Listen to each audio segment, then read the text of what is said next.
Hello दोस्तों, आज हम इस वीडियो में क्लास 9th आर.एस. अग्रवाल का एक्सरसाइज 2A का 6 नंबर सॉल्व करेंगे। तो चलिए शुरू करते हैं। Rewrite each of the following polynomial in standard form.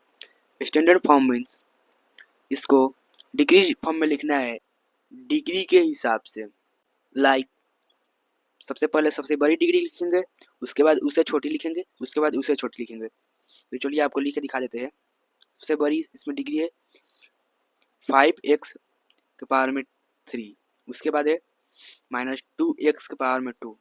हम आपको बता दें कांस्टेंट ये है, जो कांस्टेंट का पावर 0 होता है और ये वेरिएबल है, इसमें कुछ नहीं दिया तो इसका 1 होगा और कांस्टेंट का 0 होगा।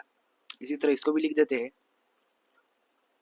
2y के पावर में 3 प्लस 4y के पावर में 2 माइनस